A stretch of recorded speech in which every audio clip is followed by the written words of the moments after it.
We have that God-given power within us. We have the right to make our decisions. We have the right to live out loud. And we have the responsibility to accept the natural consequences of those choices. Could anything be simpler?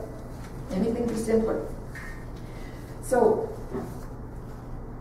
if we live according to the dictates of somebody else's conscience, like my mother has an idea of she has a conscience. She has an idea of what's right and wrong. And so does my father, and so does my grandmother, and so does most ministers. I have no opinions whatsoever.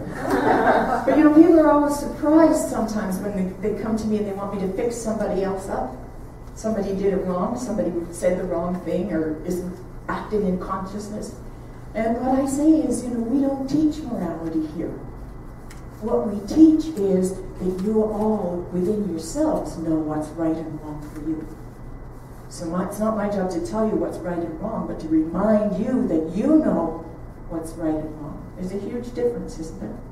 So when you know what's right for you, then you can live your life out loud. A conscience, somebody once said, is what feels bad when everything else feels so good. It's kind of a negative thing, but it's kind of far cry from a quote from Ernest Holmes, who says, "We are created to be companions of the infinite, the outcome of the desire of spirit to make something which expresses the same life that it feels itself to be. Beauty, form, color, life, love, and power. Because the spirit wants to enjoy itself." Whoever thought of God like that as our playmate? God created us so we could play here on earth. No, God's very stern, right? A few years ago in Victoria, I had an afternoon study group. And we did an exercise one time that was very meaningful, and it was examining a number of questions. And I'd like to read those questions to you right now, and I invite you to just close your eyes if you're comfortable doing that, and just see what answers come up for you. Don't, kind of judge them and evaluate them, but just see what answers come there first. So, first of all, what are 5 things that you value the most?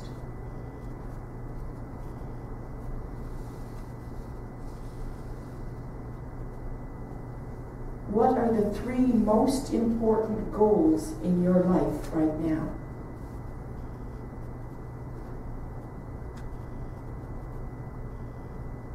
What would you do if you won $1 million today?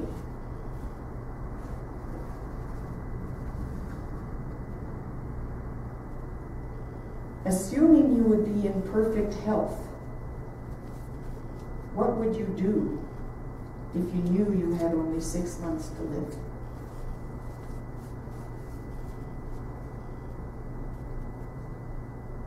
What have you always wanted to do but were afraid to attempt?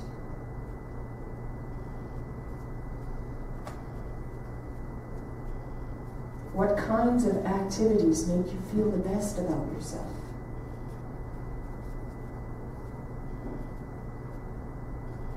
Imagine you could have one wish granted. What would it be?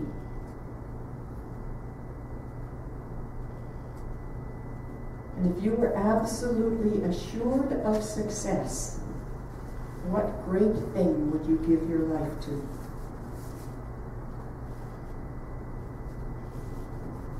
Okay, that's it. You can breathe again. What great thing would you give your life to? And I didn't say give your life for, that's a whole different thing.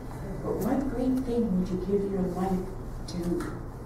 It's like when Dr. Ken said that he and Dr. Deb had decided to spend their lives on this teaching. What would you give your life to?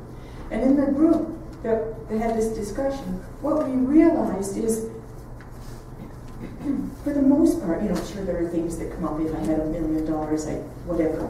But for the most part, what comes to us is that we really want to do the things we're doing now.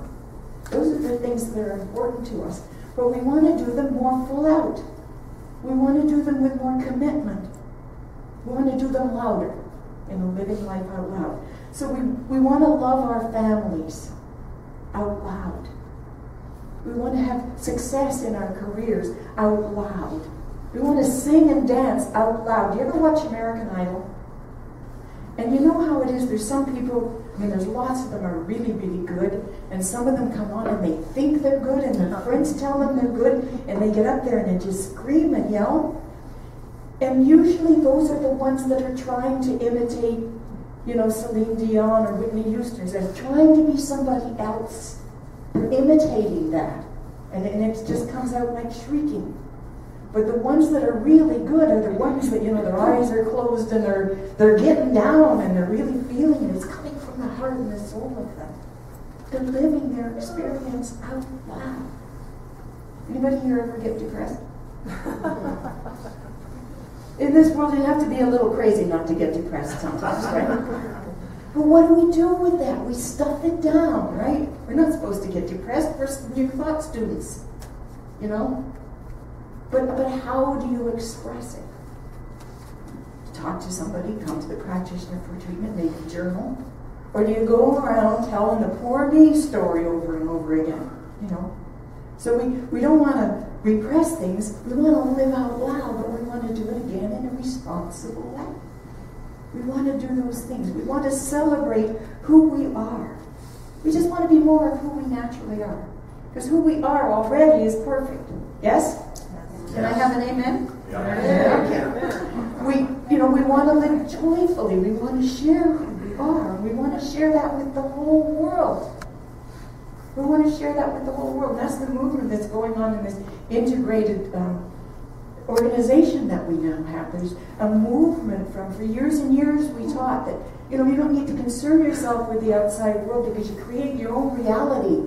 And it's all about you. You just get control of your own life and it'll be fine. But what's the purpose for getting mastery in our own life?